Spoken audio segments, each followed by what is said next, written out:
Was this a case of a mother's instinct? When Nyameru, one of our dairy goats, gave birth to twins, we were elated. But we noticed something peculiar. The mommy goat, after delivery, paid attention to one of the twins, licking her clean way more than its sibling. We even tried to bring it closer to her, but her attention was particularly for the one. Finally, she did lick a bit clean the second twin after a long while of waiting, cold and neglected. Nyameru was a kinda strange mother. She would almost step on the kids, and every effort we made to lay hay on their floor to avoid the kids' legs going into the spaces was rendered useless as their mother would remove it. That day I had to run severally to rescue the kids out of the agony of legs stuck within the wood spaces. When night came, we considered separating the mom and the kids for those safety reasons, but later decided against it to give a chance for the babies to breastfeed from their mother. I highly doubt that this even happened.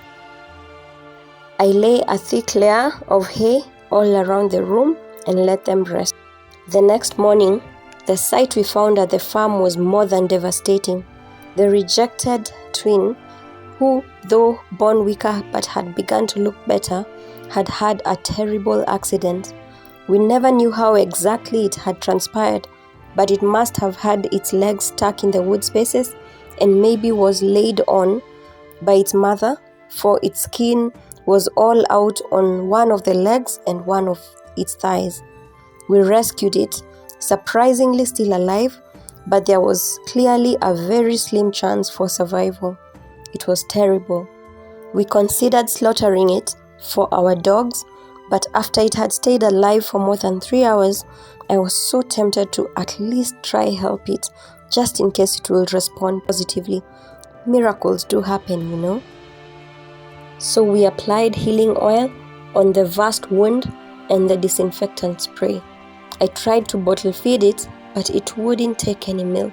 So we left him to lay in a shade, hopeful. You won't believe that he stayed alive for about 2 days, but he didn't get better. He finally died. It was sad, but that was it. That was it. The moral of the story here is to take cues from the goats, and if as a farmer I notice that the doe is not a very good mother, I think it's wisest to separate her from the kids as soon as possible for their safety. In a subsequent delivery, I used cartons on the floor instead of hay to protect the kids from the same kind of accidents, and I found it working quite well. However, I still wonder, did the mother sort of know that this kid wouldn't be around for long from the start, therefore not giving it the necessary attention? I wonder.